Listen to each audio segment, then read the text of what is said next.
Bien, buenos días. Nuevamente a través de este medio, llegando pues hacia sus hogares, esperando que todos ustedes se encuentren bien.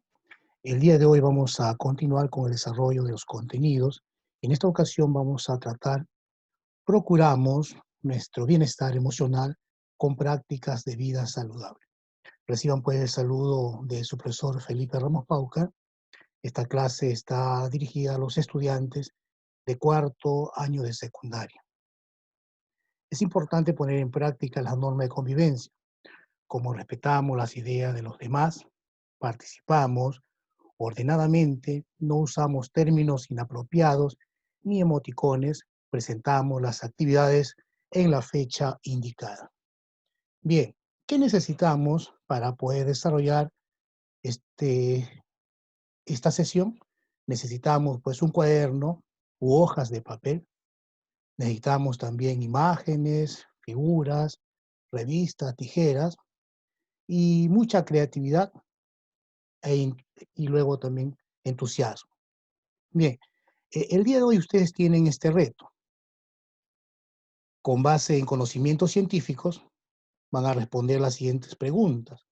¿Por qué la tiroides tiene que ver con el peso de las personas?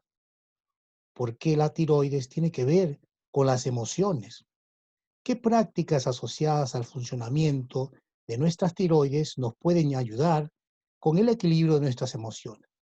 Y las evidencias, esto es muy importante, quisiera que por favor estén atentos, van a elaborar una infografía para justificar, con base en conocimientos científicos, por qué y cómo ocurren las alteraciones de las tiroides que pueden afectar el peso y las emociones, y para argumentar cómo el desarrollo de la ciencia y la tecnología aportan a algunas prácticas para ayudar a regular nuestro organismo y a mejorar los estados de ánimo.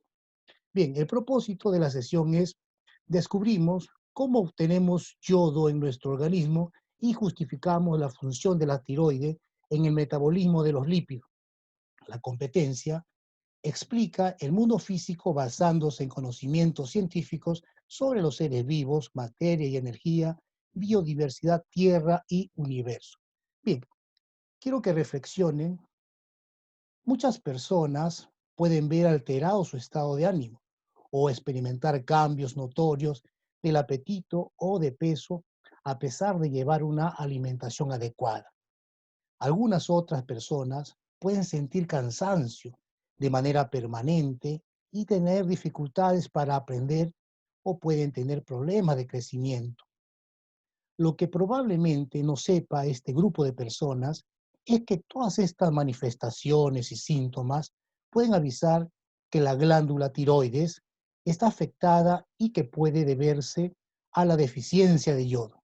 A partir de esta reflexión respondemos: ¿qué prácticas pueden ayudar a conservar el buen funcionamiento de nuestro organismo? ¿De qué manera obtiene yodo nuestro organismo? ¿De qué manera la tiroide regula el metabolismo de lípidos de las personas? Sabemos nosotros que a nivel nacional se han incrementado los casos de sobrepeso, obesidad y diabetes en la población adolescente, y muchos de ellos están relacionados con el yodo y las tiroides. Ante ello suelen surgir las siguientes preguntas, ¿no? ¿Por qué la tiroides tiene que ver con el peso de las personas? ¿Por qué la tiroides tiene que ver con las emociones, verdad? Importante. ¿Y qué prácticas nos pueden ayudar a equilibrar nuestras emociones asociadas al funcionamiento de nuestra tiroide? Bien, entonces vamos a explorar. Primero, intenta ubicar la glándula tiroides en tu organismo. Esta glándula se encuentra en la parte delantera del cuello. Observa la figura de recurso 1, el yodo en nuestro organismo. Como ves, esta glándula tiroides está produciendo hormonas tiroideas ahora mismo, para lo cual utiliza yodo y de esta manera regula el buen funcionamiento del organismo. Ahora te invitamos a leer el texto y resalta las ideas relevantes. El organismo humano no produce yodo. Al requerir pequeñísimas cantidades de este, debe recibirlo de los alimentos. Ya sabemos entonces, ¿no?, que nuestro organismo no produce yodo. ¿De dónde lo va a obtener? De los alimentos. La mayor fuente de yodo es la sal yodada, sea de esta de mesa, de cocina o sal de uso en la industria alimentaria. Todas ellas deben estar fortificadas con yodo y flúor. El Ministerio de Salud supervisa y vigila a las empresas que producen, almacenan, transportan y comercializan la sal destinada para el consumo humano. Otros alimentos que son ricos en yodo proceden del mar. Pescado, por ejemplo, las algas, mariscos y crustáceos. Los vegetales obtienen el yodo del suelo, por lo que su contenido es variable, pero siempre es mucho menor que el de los alimentos marinos. Gracias al yodo, la tiroides cumple muchas funciones, entre ellas la formación cerebral y la agudeza mental. Por lo tanto, ayuda en el aprendizaje. Asimismo, la movilización de las grasas favorece la circulación sanguínea. Después de haber leído este texto, vas a responder, ¿por qué la sal yodada es la mayor fuente de yodo? Bien, quizás conoces a alguien que fue visitado por personal de la posta para saber si la sal que usa para cocinar tiene la cantidad adecuada de yodo. De todos modos, fíjate en la página 2 del recurso 1 y conoce cómo reacciona la sal cuando tiene suficiente yodo. Veamos el cuadro. Es el resultado con el yodités en la sal de cocina. Yodités es un reactivo, es un indicador que va a medir la cantidad de yodo que contienen algunas sustancias, algunos alimentos, por ejemplo, la sal, ¿no? Vamos a ver aquí muestra de sal con suficiente yodo. Miren qué color va a mostrar, es un morado intenso. Muestra de sal con poco yodo, el color que va a mostrar es un violeta azulado claro. Y la muestra de sal sin yodo no cambia de color ante la presencia del yodités. Ahora, ¿te gustaría saber si la sal de tu cocina contiene suficiente yodo? Me parece muy bien. Bien, entonces, a ver, vamos a recrear este experimento para generar evidencia y saber si la sal de tu cocina tiene suficiente yodo o no.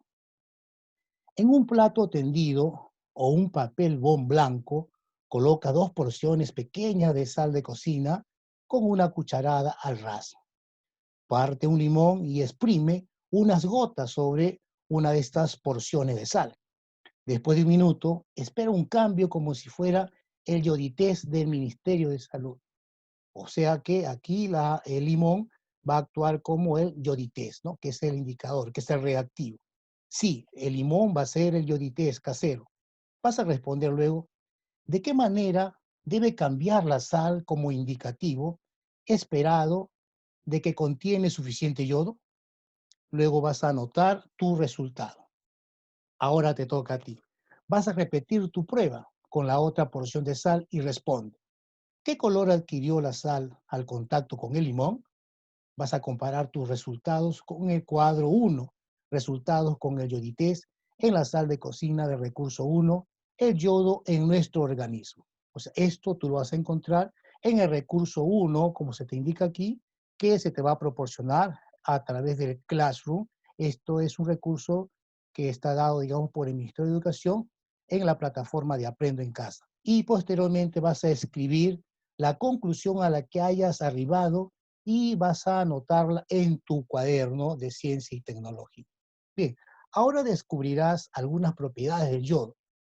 El yodo cumple una función sublime, pero se sublima. El nombre del elemento químico 53 yodo o yodo va a derivar de una palabra griega, ¿no? Que quiere decir violeta, debido a sus característicos vapor violeta. Su punto de fusión, o sea, se vuelve líquido, es de 113,5 grados Celsius. En su estado natural, esta sustancia es sólida y de color gris violeta. Se sublima fácilmente a temperaturas muy por debajo de su punto de fusión, pasando así directamente al estado gaseoso sin pasar por el líquido, y se lo ve como un gas violeta. Reacciona con otros elementos químicos y produce sales llamadas yoduros o yodatos. Por ejemplo, en la sal de consumo humano, la fortificación con yodo genera el compuesto yodato de potasio, cuya fórmula es KIO3, ¿no? El yodo en la sal Puede deberse como consecuencia de la humedad y las impurezas o las impurezas que pudiera tener la sal, así como también debido a las altas temperaturas y a los rayos solares. Por esta razón, es recomendable que la sal, una vez yodada, sea guardada en bolsas de polietileno y transportadas en vehículos cerrados o cubiertos. Asimismo, en la casa la sal debe conservarse en recipientes secos, tapado y alejado del calor. A continuación presentamos la cantidad de yodo que necesitamos según la etapa de la vida. Fíjense, por ejemplo, en la imagen, ¿no? Como cuando hacemos reaccionar con el fuego a la sal, esta va a sublimarse y luego, por ejemplo, el color característico que se va a observar. Bien, le decía que vamos a observar entonces la cantidad, digamos, de yodo, ¿no? El cuadro 2 nos dice recomendaciones para la ingesta de yodo, microgramos por día, por edad de grupo. En la etapa de vida, niño de 0 a 5 años, la cantidad de microgramos por día debe ser de 90 microgramos. De niño de 6 a 12 años, 120 microgramos. Y los mayores de 12 años, 150 microgramos por día. En el embarazo, 250 microgramos por día. Y en la lactancia debería ser de 250 microgramos por día. Esta es la fuente de la OPS 2011 para la mejora de la salud pública en la región de las Américas mediante la optimización de las ingestas de sodio y yodo.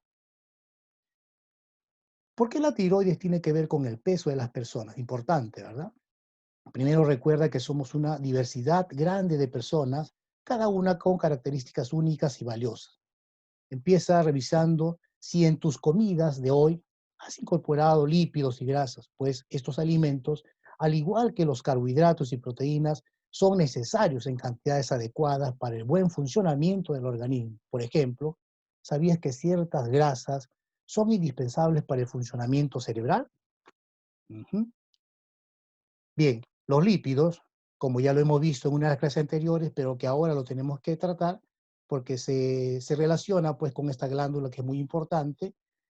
Lípidos o grasas son sustancias macronutrientes, macro, grandes, ¿verdad? Así como las proteínas y los carbohidratos de la dieta diaria. Su principal función en el organismo es almacenar energía, ya lo hemos dicho. Es decir, los lípidos que hacen almacenan energía. Son muy eficientes puesto que un gramo de grasa contiene 9 calorías, mientras que un gramo de carbohidratos aporta 4 calorías, es decir, menos. Los lípidos son necesarios en el organismo, pero en cantidades adecuadas. Ya sabemos la cantidad que tendríamos que ingerir o que consumir diariamente. Son insolubles en agua, es decir, no se pueden disolver en agua, pero sí se disuelven en solventes orgánicos como el cloroformo, benceno, la acetona, por ejemplo. Bien, los tipos de lípidos. Los lípidos son de varios tipos. Vamos a encontrar lípidos con ácidos grasos y también encontramos lípidos sin ácidos grasos. Dentro de los lípidos con ácidos grasos encontramos los lípidos simples. Aquí encontramos las grasas, aceites y ceras. Encontramos también dentro de este grupo los lípidos complejos, los fosfolípidos que forman las membranas celulares y esfingolípidos que se hallan en los tejidos nerviosos. Dentro de los lípidos sin ácido grasa encontramos los terpenos, los esteroides, la prostaglandina.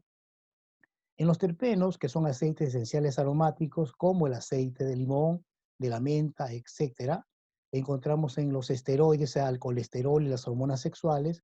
Encontramos, por ejemplo, las prostaglandinas que intervienen en la respuesta inflamatoria, en la contracción muscular, entre otras funciones.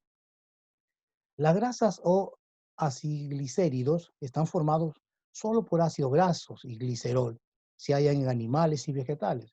Como el glicerol está formado por 3 ácidos grasos, se llama también triglicéridos. Seguramente has escuchado sobre este término, triglicéridos. Ahora ya lo sabes qué es, ¿verdad? Entonces, constituyen la reserva de energía y aislante térmico en animales y protegen los órganos internos. El metabolismo de los triglicéridos. El metabolismo es el conjunto de reacciones químicas de descomposición y síntesis. Ya este tema también lo hemos visto, que ocurren en las células, en donde las sustancias se transforman para obtener energía. Comprende el catabolismo, Por ejemplo, aquí unas células complejas se rompen en otras más sencillas, ¿no?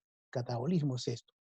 Cuando, por ejemplo, las células complejas van a dar origen a células más sencillas. Y el anabolismo, aquí, por ejemplo, se van a generar moléculas complejas, pero a partir de otras células sencillas. Es algo antagónico, contrario, ¿verdad? Mientras que haya descomposición por parte de un lado, en la otra se va a componer, por decirlo así, ¿no? Y vamos a ver la figura 3, que es la digestión y absorción de lípidos. Esta, por ejemplo, va desde las sales de la bilis, emulsionan las grasas y forman micelas, ¿no? En el 2, por ejemplo, las lipasas intestinales degradan a los triglicéridos. 3, los ácidos grasos y otros productos de la digestión son tomados por la mucosa intestinal y convertidos en triacilglicéridos, triacilgliceroles. 7, los ácidos grasos ingresan a las glándulas, a las células, adipocitos y células musculares en las mitocondrias, son oxidados y se utilizan para obtener energía o se sintetizan y forman otra vez triglicéridos. En el punto 6, por ejemplo, en los capilares sanguíneos, las enzimas degradan a los triglicéridos en ácidos grasos y glicerol. Punto 5, aquí vemos los kilomicrones transportan en este caso, por ejemplo, a los ácidos grasos también para la sangre hasta los tejidos, ¿no? Bien, vamos a ver la movilización de grasas almacenadas por hidrólisis de triglicéridos en el citosol. El glicerol se degrada a dihidroxiacetona, fosfato, para ingresar al proceso de glucólisis en el citosol para obtener ATP, ¿no? O sea, que esta es la que va a proporcionar a la célula lo que es la energía, ¿no? El adenosín trifosfato. El ácido graso se activa con el acilcoenzima A para ingresar a la mitocondria y obtener el dióxido de carbono, el CO2. En la mitocondria, la beta-oxidación de la cadena larga de carbonos e hidrógeno mediante la pérdida, aquí se va a dar la oxidación de carbonos, en sucesivas reacciones para obtener la energía mediante la adenosín-trifosfato. Con cada beta-oxidación, el número de beta-oxidaciones que experimentan la cadena depende del número de carbonos que posee, obteniendo así el adenosín-trifosfato con cada carbono que pierde en cada beta-oxidación. ¿Qué generan las hormonas tiroideas T3 y T4 en los lípidos de nuestro cuerpo? En condiciones normales, alrededor del 93% de la hormona tiroidea liberada por la glándula tiroidea corresponde a tiroxina o T4. O sea, la tiroxina es llamada también T4. Y solo el 7% es triiodotironina o T3. No obstante, al pasar los días, la mitad de la tiroxina o la T4 aquí se desyoda, es decir, va a perder yodo con lentitud y forma más triiodotironina.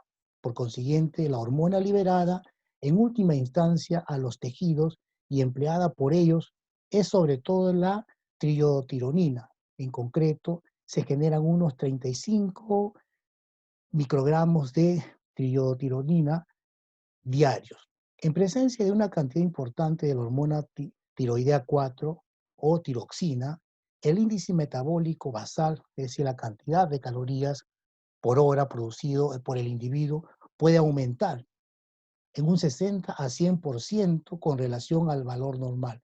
Esta aceleración del metabolismo o aumento de la velocidad de las reacciones hace que se aumente el consumo de glucosa, grasas y proteínas en el organismo. Ya ves, entonces te has dado cuenta que esto va a permitir que se genere o que vaya a aumentar la glucosa, la grasa y proteínas en el organismo y en consecuencia también, digamos, la masa corporal del individuo. Bien, las hormonas tiroideas y la disminución del peso corporal. Los grandes aumentos de la concentración de hormonas tiroidea casi siempre producen adelgazamiento, mientras que su disminución marcada se asocia en la mayoría de los casos a una ganancia ponderal.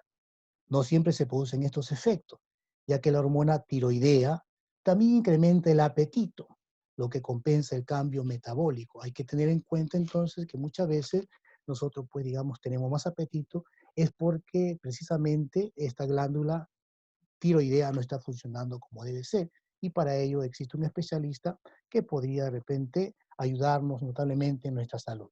Bien, aquí hay una actividad que se tiene que desarrollar, es cuál es el rol de la lipasa en el alimento graso que has ingerido en tu alimentación. Vas a leer el texto. Este texto se denomina ¿qué generan las hormonas tiroideas en los lípidos de nuestro cuerpo? Y vas a destacar las ideas principales. Luego, ¿por qué la tiroides tiene que ver con nuestros lípidos y nuestro peso? ¿Por qué la sal de cocina debe conservarse en un depósito seco con tapa y cerrado? ¿Por qué la sal de cocina debe estar lejos del fuego de la cocina? ¿Qué crees que puede pasar si le falta o tiene yodo en exceso? Finalmente, vas a elaborar una infografía para justificar, con base en conocimientos científicos, por qué y cómo ocurren las alteraciones de la tiroide que pueden afectar el peso y las emociones. Muy bien, antes de despedirme, espero que ya todavía por casa estemos cumpliendo nosotros estas medidas sanitarias, ¿no? Del distanciamiento social, de estar utilizando la mascarilla, los protectores faciales cuando se requiere el caso, y en casa también lavarnos constantemente la mano con bastante agua y jabón. Bien, nos vemos. Hasta la próxima.